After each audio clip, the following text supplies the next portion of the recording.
Good morning, students. In previous class we have seen that how can we write work reversible and work irreversible also. Okay, and I told that we are going to introduce a new property that is called enthalpy. Okay ma, before going to that enthalpy, by using one PV graph, let us see how we are going to understand work done at various constant properties. Okay, shall we check that one? See,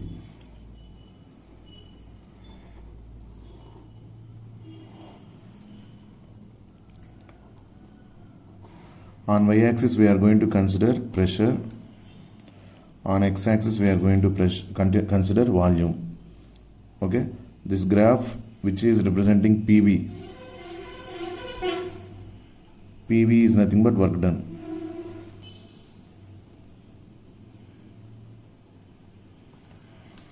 Already I have proved that one. PV is equal to work done. Okay, so this multiplication, pressure into volume graph, is representing work done. Now we are going to see work done at various constant properties. Let us see.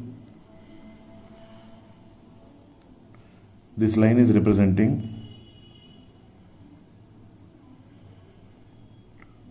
isochoric. Isochoric is nothing but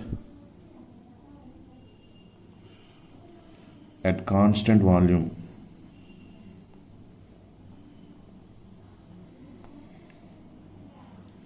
At constant volume, when pressure increases, PV also increases. At constant volume, when pressure increases, PV also increases. So here this is at lower pressure. Like this it is getting increased PV value. It is nothing but work done at constant volume. As long as this curve is studied, volume is constant. That's why that is called isochoric.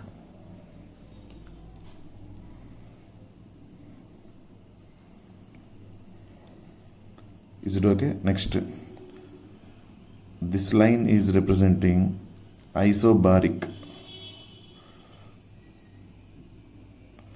Meaning of isobaric, at constant pressure.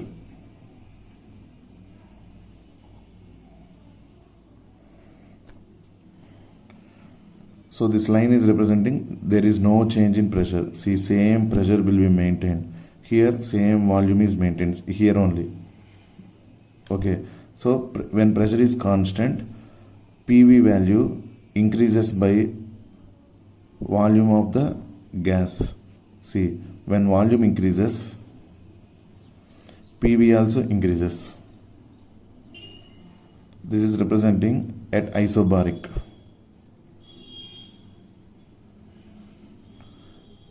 This is isothermal. Isothermal is nothing but constant temperature.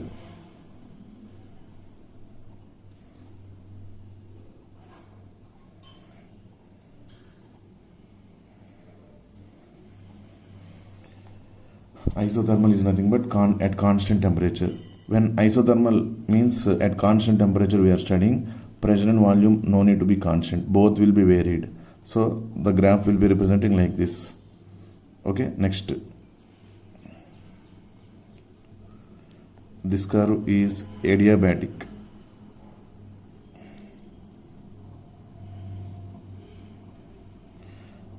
Adiabatic is nothing but at constant heat energy.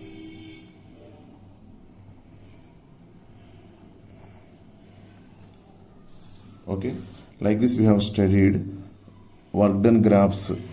These are all work done graphs at 4 constant properties. This is isochoric, work done at constant volume, this line. This is isobaric, work done at constant pressure.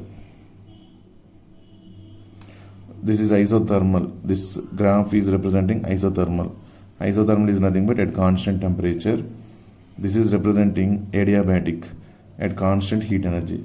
So from this what we can understand, isochoric is little less Next, adiabatic increased.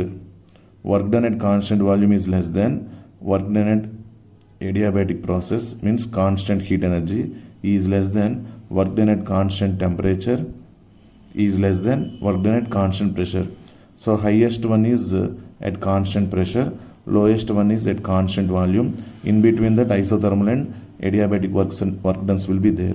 So according to this graph, or from this graph we can understand work done isobaric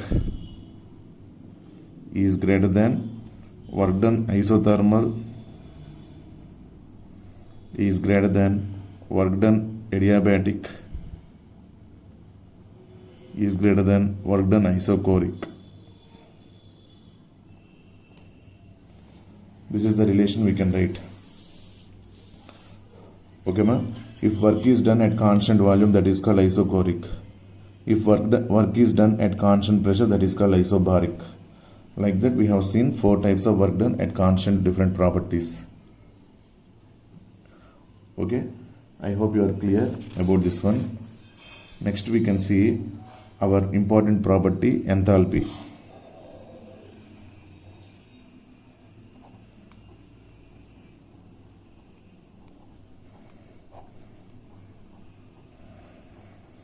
Enthalpy is represented by H.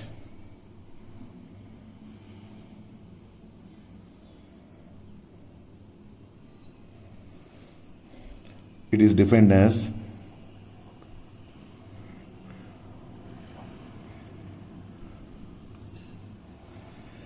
total heat content of the system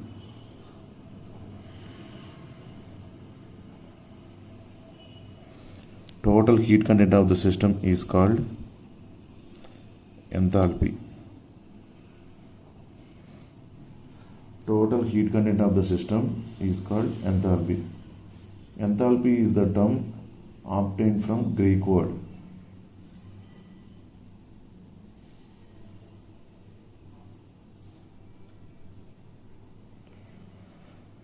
Enthalpy is the term obtained from Greek word. Enthalpian.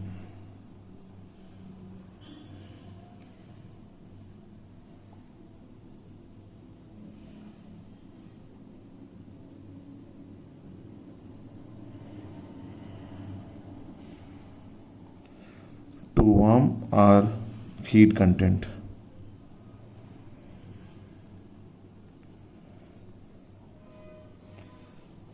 Okay, now what is the definition of this enthalpy? Enthalpy is represented by H. Definition: total heat content of the system is called enthalpy. What is the enthalpy meaning here? It is the word obtained from enthalpian, Greek word, that is nothing but to warm or heat content. Okay, now we know that already.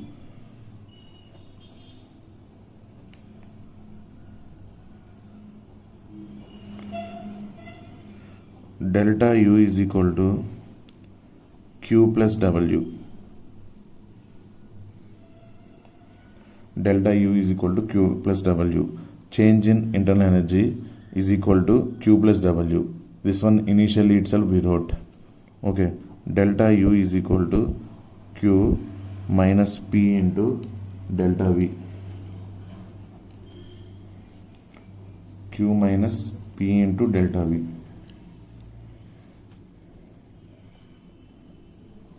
Till now we have seen that at constant volume, change in internal energy is equal to QV. Like that we have seen. But in laboratories,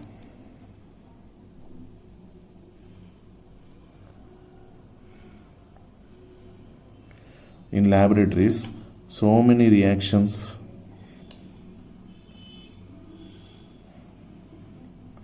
will be taken place with change in volume at constant pressure. That is nothing but atmospheric pressure.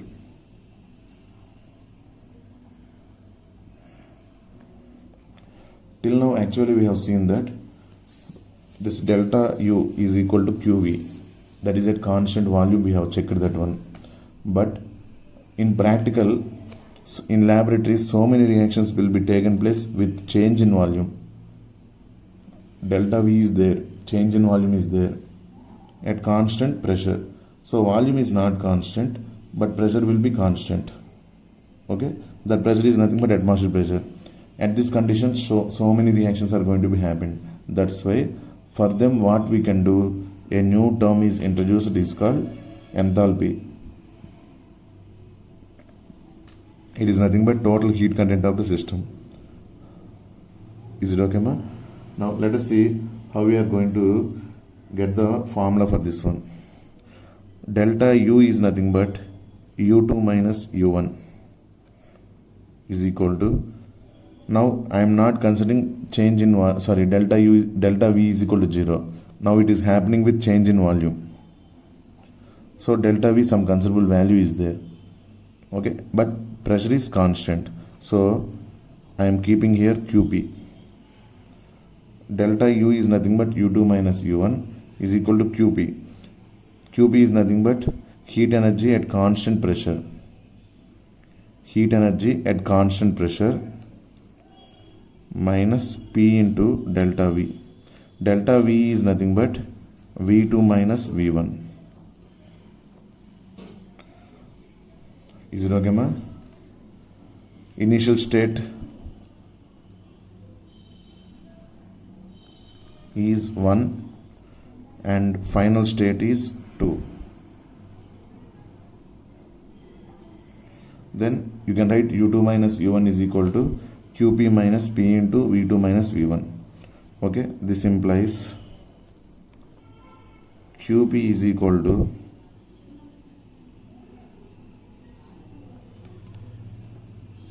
U2 minus U1 plus P into V2 minus V1. U2 minus U1 is like this only. This total minus will come this side, it will become plasma plus P into V2 minus V1. Next, QP is equal to U2 minus U1 plus PV2 minus PV1. I multiplied this pressure with this one. Then you will get PV2 minus PV1. Next,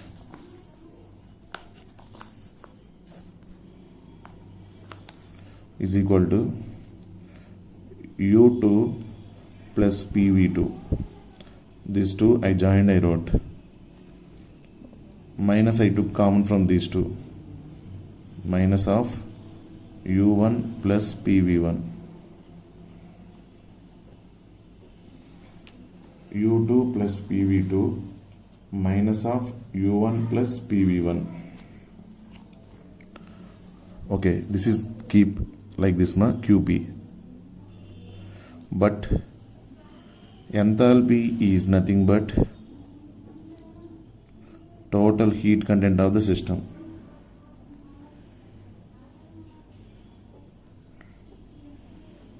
Enthalpy is the total heat content of the system. Is it right? Then H is equal to total heat content is nothing but sum of heat energy of total system. Sum of total energy of system.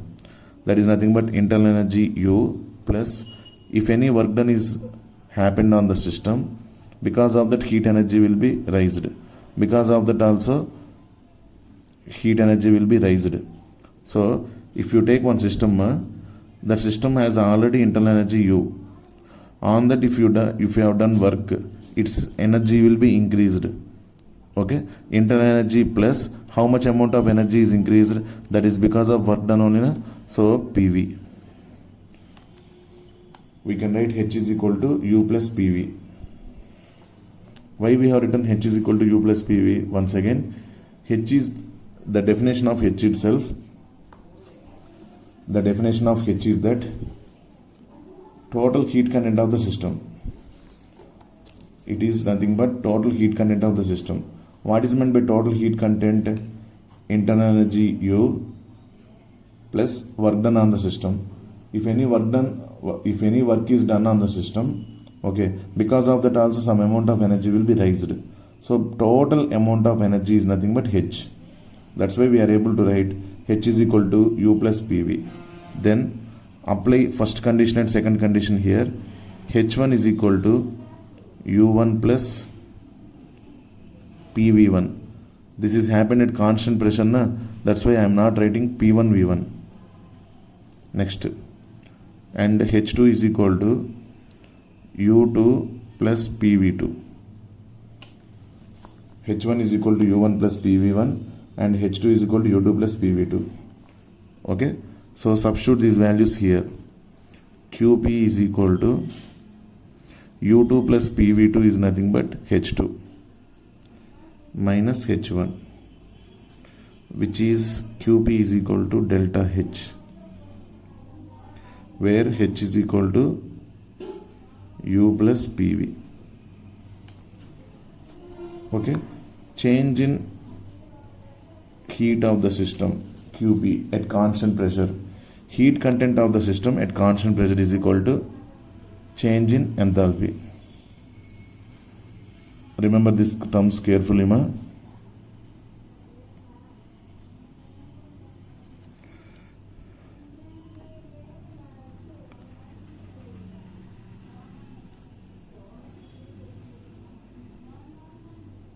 Heat content of the system at constant pressure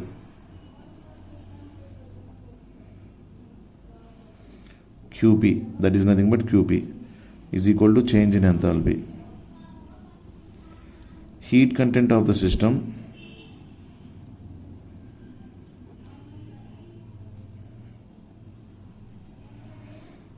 at constant volume QV is equal to delta U.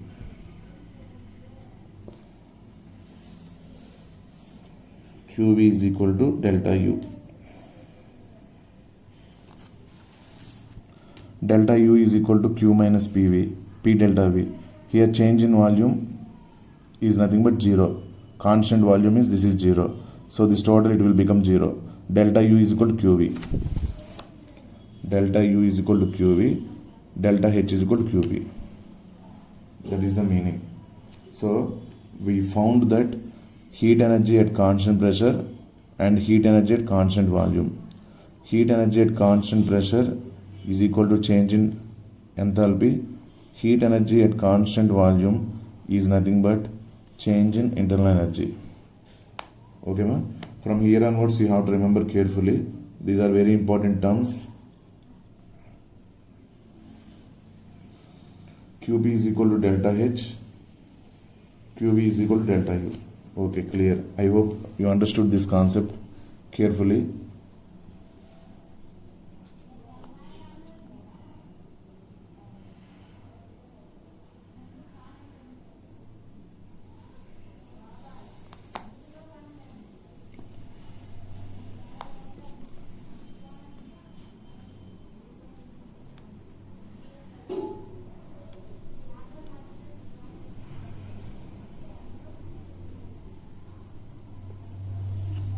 Okay, now we are going to see what about this continuation.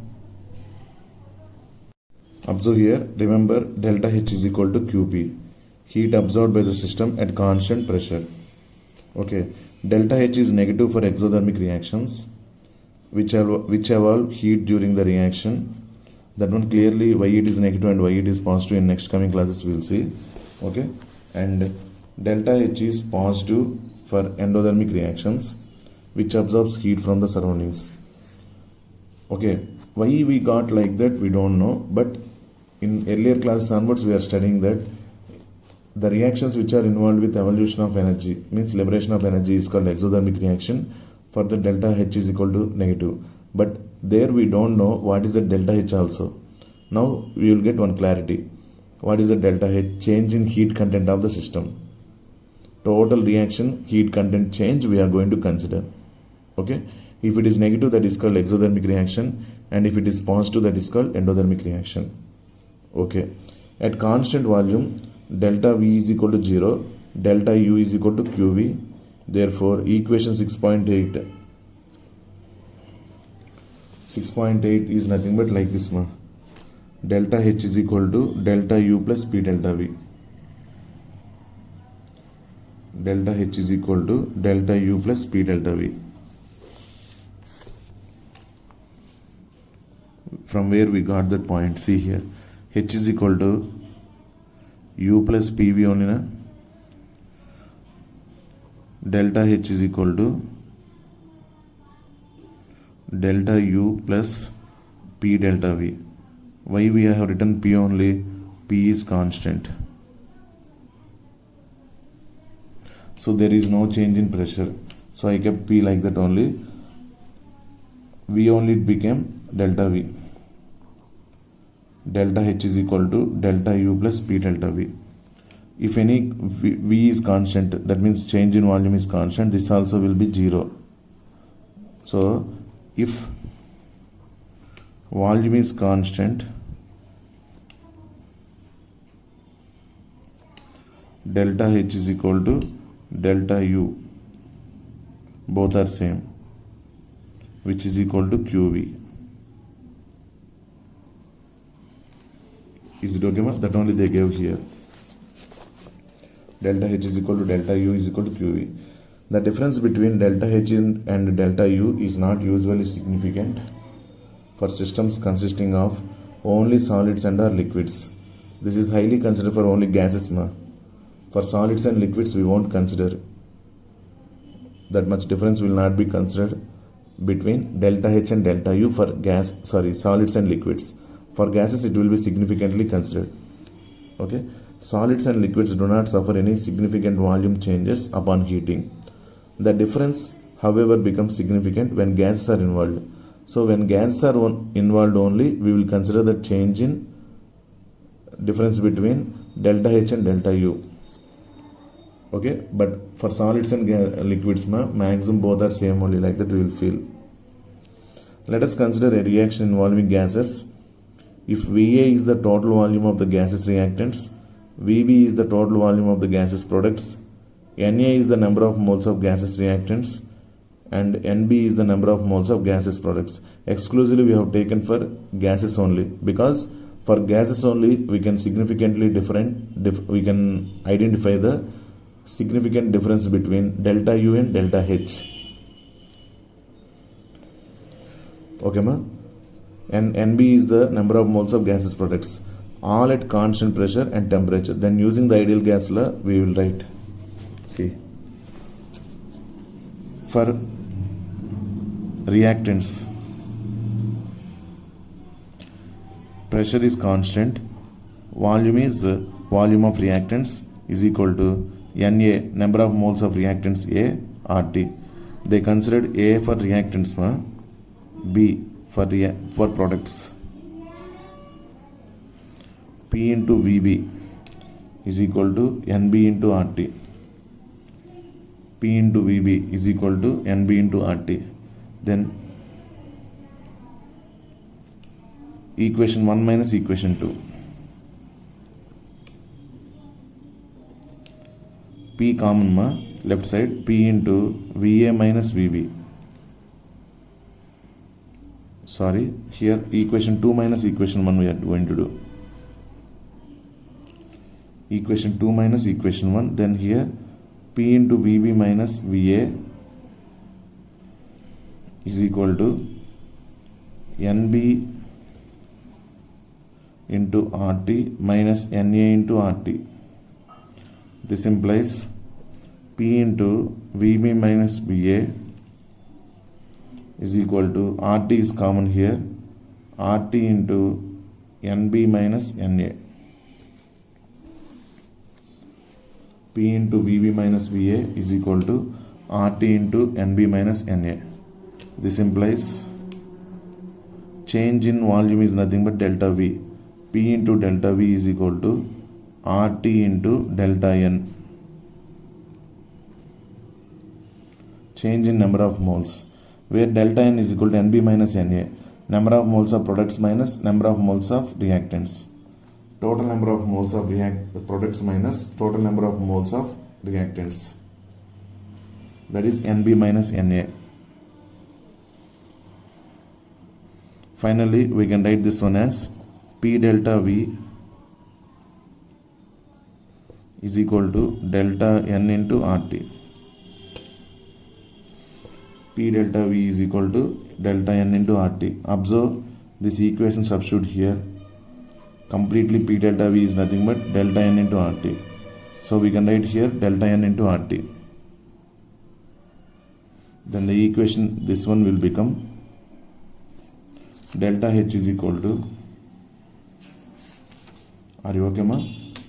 In this equation we are going to substitute. Let us do one thing. This equation is Roman 1. This equation is Roman 1. Substitute this one in Roman 1.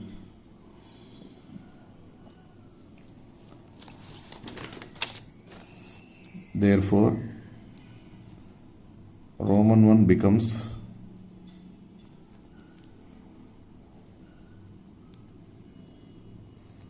delta H is equal to delta U plus delta N RT.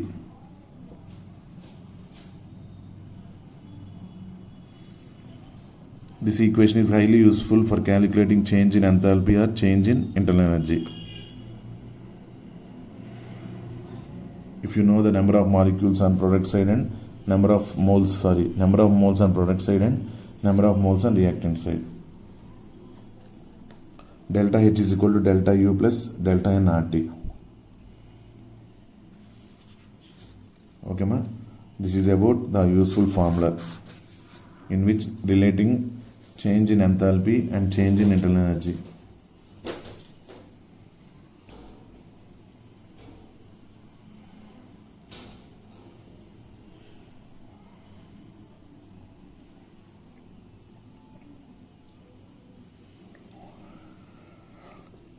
Continuation of this one.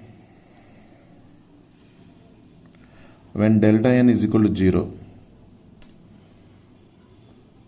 number of moles on reactant side is equal to number of moles on product side. Then delta N is equal to 0. NB is equal to NA. Then their difference will be 0. Then this total term will become 0. In that condition, delta H is equal to delta U. When delta N is equal to 0, NB is equal to NA, delta H is equal to delta U. When delta N is greater than 0, means delta N value something is there, 1, 2, 3 like that. Okay, then what will be happen? Delta N is greater than 0 means this one will be some 1 or 2 like that. So plus some value. See, delta H is equal to delta U plus some positive value. Delta U plus some positive value. Then when we add some value to delta U, then only we are getting delta H. This implies delta H is greater than delta U. Then when delta N is less than 0, when delta N is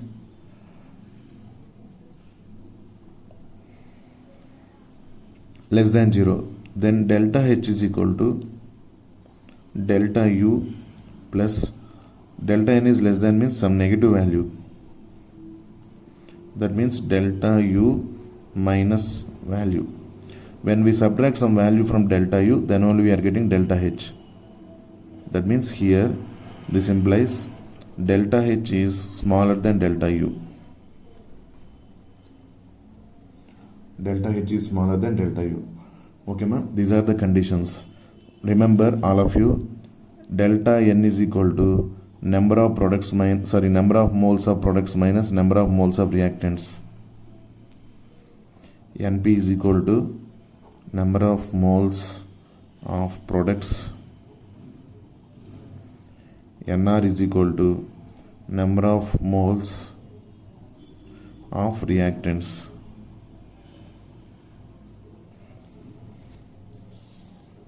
NP is equal to number of moles of products minus number of moles of reactants. NP minus NR. That is called delta N. For example, N2 plus 3H2 gives rise to 2NH3. This is 1 mole. So number of moles on reactant side, NR, is equal to 4. Number of moles on product side, NP is equal to 2. Then delta N is equal to NP minus NR is equal to 2 minus 4 is equal to minus 2. It is less than 0. If it is less than 0, delta N is less than 0, then delta H is less than delta U. Like that we have to find.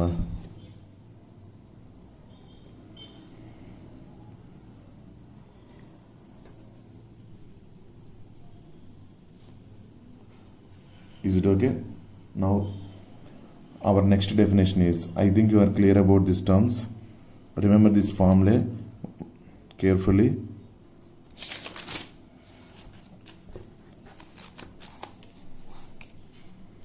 Whatever the formula I kept in boxes, very important while you are doing the problems. Okay, ma? Next. Extensive and intensive properties.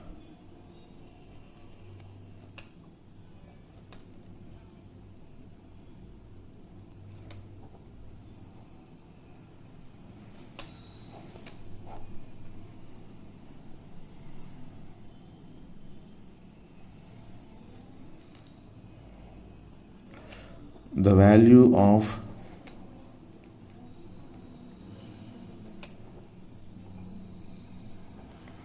extensive property does not depend on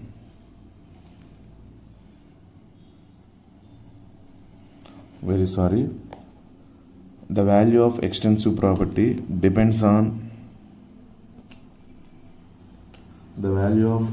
property depends on quantity or size of the matter.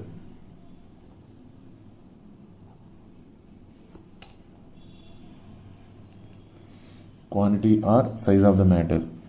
Example, volume, pressure,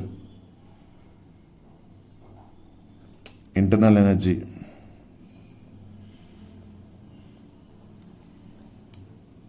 enthalpy, etc. These are the examples for extensive property. The value of extensive property or the property which depends on quantity or size of the matter is called extensive property. The property values which depend on quantity or size of the matter is called extensive property. Volume, pressure, internal energy, enthalpy, etc. Okay, intensive property. This is better understood by taking one example. I will explain that one. Before that, just note down the definitions. The value of intensive property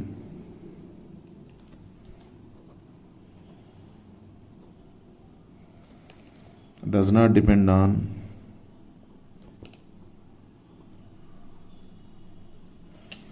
quantity or size of the matter.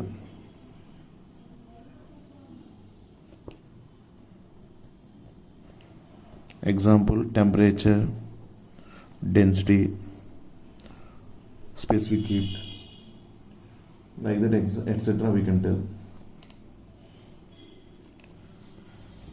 Temperature, density, etc.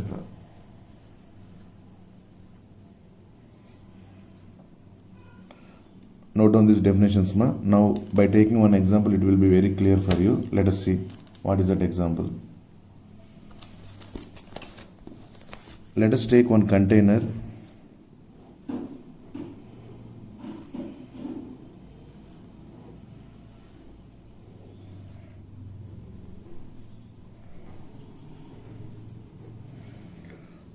which is containing some gas filled this container. Okay, pressure of this gas is P and volume of the gas is V. Pressure of this gas is P and volume of this gas is V. Now I kept one separation in that container.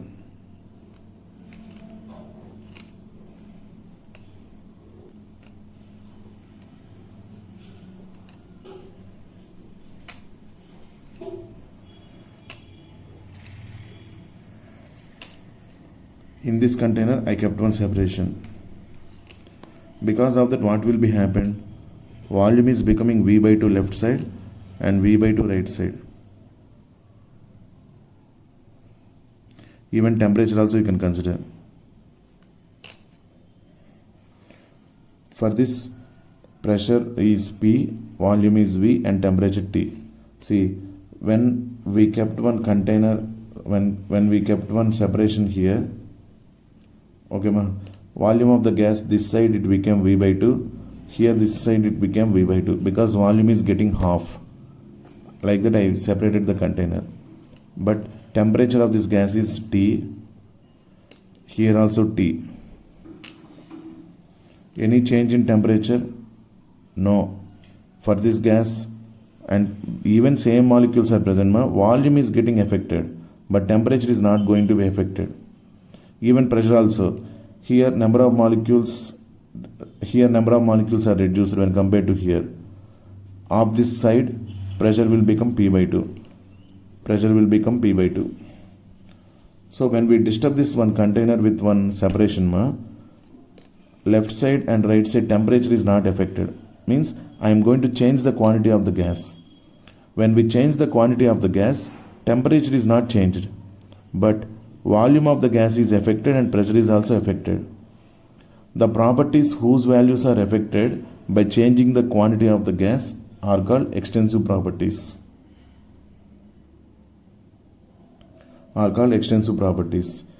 Okay, the property value is not going to be affected even though if you change the quantity of the gas. Left side and right side quantity of the gas is changed. Here actually full gas is present in one container only. Now I made that one container into two containers. Because of that quantity of the gas here and here changed. Okay, the property of the gas which is not depending on quantity of the gas or matter is called intensive property. So temperature is example for intensive property.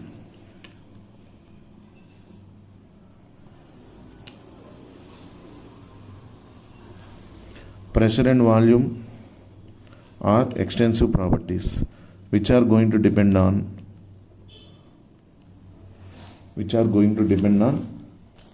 quantity of the matter. I hope by this experiment you are very clear.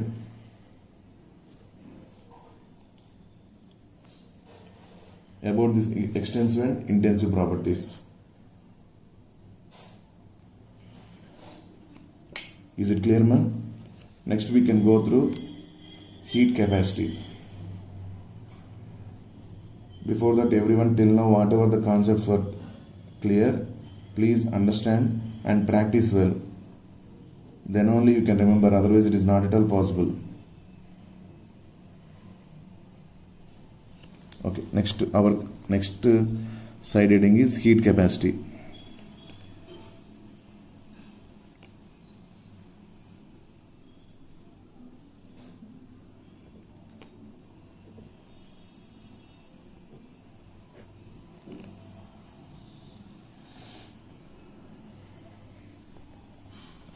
How we are going to define this heat capacity? Let us see that one.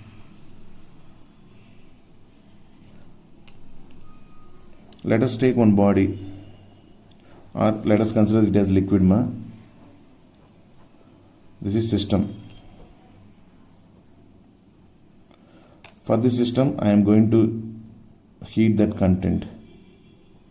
Means I am going to raise the temperature. When more amount of heat energy is supplied, that means when temperature is very high, we are increasing very temperature high, then heat energy absorbed by this liquid is also high.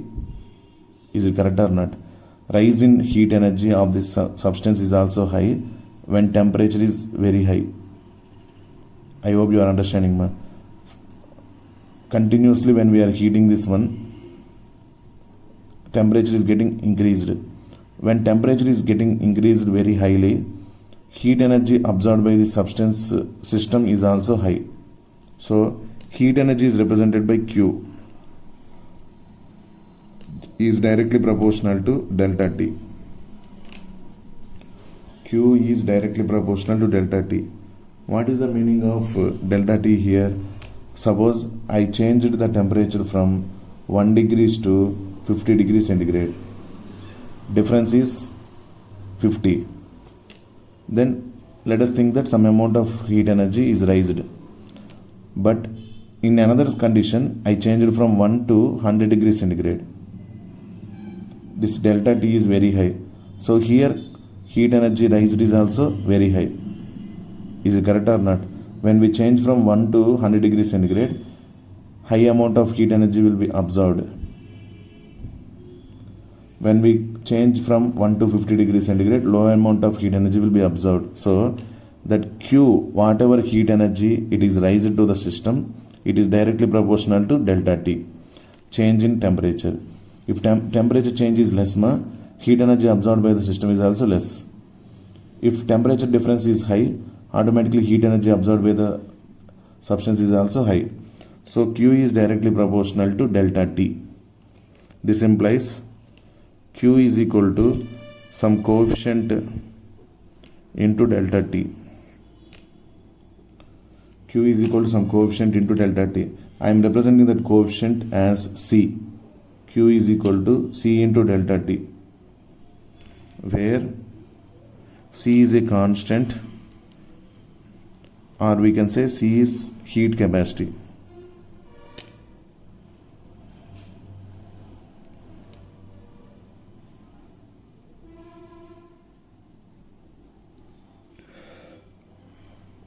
Thus we can measure the heat content of the system, means heat energy of the system which is raised. Okay, if you know the change in heat, change in temperature and heat capacity of the system. Change in temperature and heat content of the system.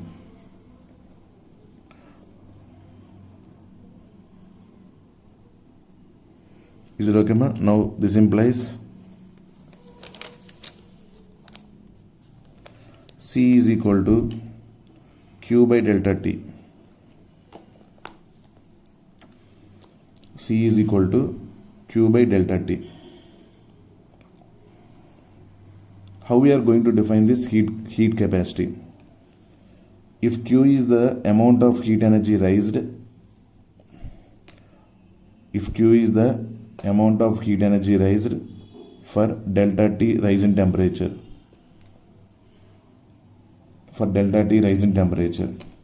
then for 1 degree C rise in temperature,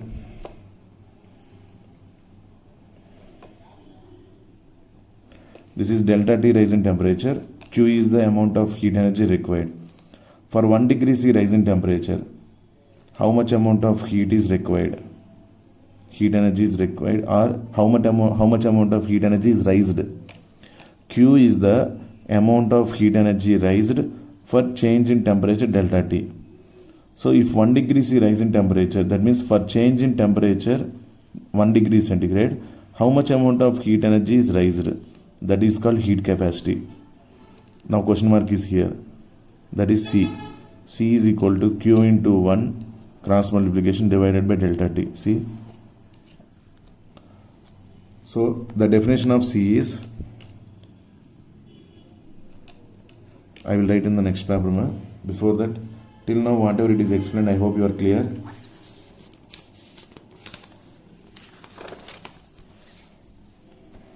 Heat capacity definition.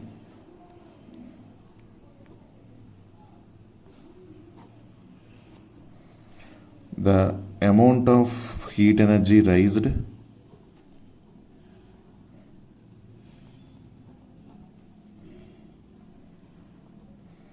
for 1 degree C rise in temperature.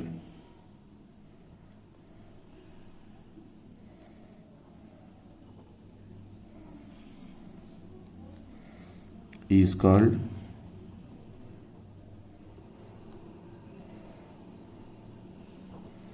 heat capacity C. For 1 degree rise in temperature, how much amount of heat energy is required? That is called heat capacity C.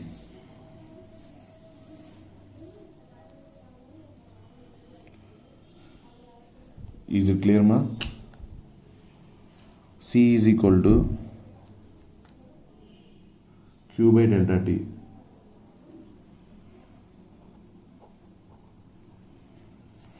Sorry, capital T. C is equal to Q by delta T. Like that, we can define two more definitions also: specific heat capacity and molar heat capacity also. This is heat capacity C. Okay, like that we are going to define specific heat capacity and molar heat capacity also. Let us see what about those definitions.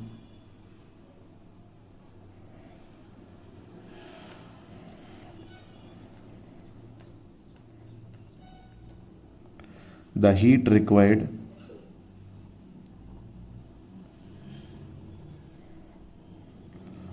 to raise the temperature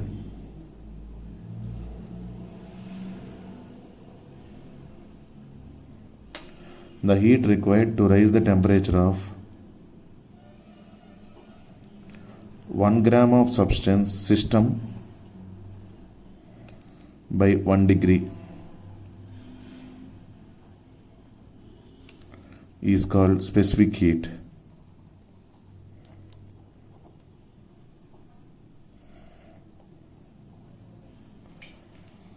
The heat required to raise the temperature of 1 gram of substance, 1 gram of system by 1 degree is called specific heat.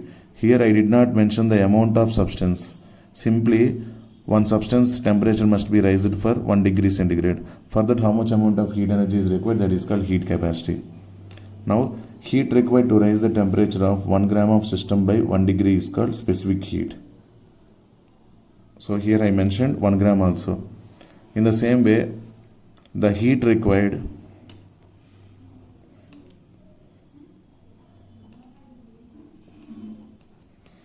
to raise temperature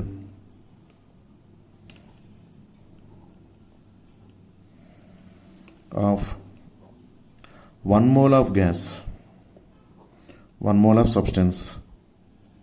Previously 1 gram, now it is 1 mole. 1 mole of substance by 1 degree. Every time it is 1 degree only is called molar heat capacity.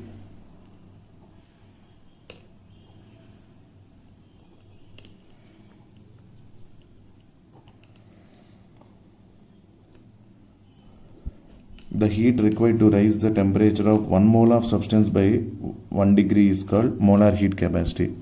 Molar heat capacity is represented by Cm. Molar heat capacity is represented by Cm.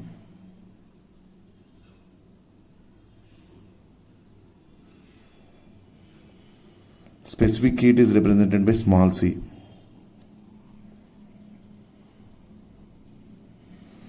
Specific heat is represented by small c. Heat capacity is represented by capital C. The representation is okay, but according to definition we can remember easily. Before that one, I hope you are clear about this definitions. The amount of heat energy raised for 1 degree C rise in temperature is called heat capacity C, or the heat required to raise the temperature. Here also we can tell the heat required to raise the temperature of 1 degree C. Heat required to raise the temperature of 1 degree C is called heat capacity. Heat required to raise the temperature of 1 gram of substance by 1 degree is called specific heat. Heat required to raise the temperature of 1 mole of substance by 1 degree is called molar heat capacity. These are the three definitions. This is represented by heat capacity is represented by capital C. This is specific heat.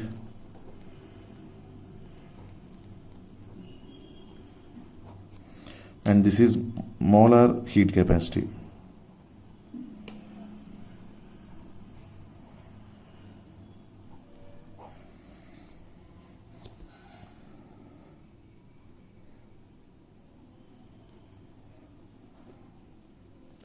Is it okay, ma? These are the definitions of heat capacity, specific heat and molar heat capacity. Now we will introduce new terms. Those are called Cp and Cv. Heat capacity at constant pressure, Cp is equal to heat capacity at constant pressure, Cv is equal to heat capacity at constant volume.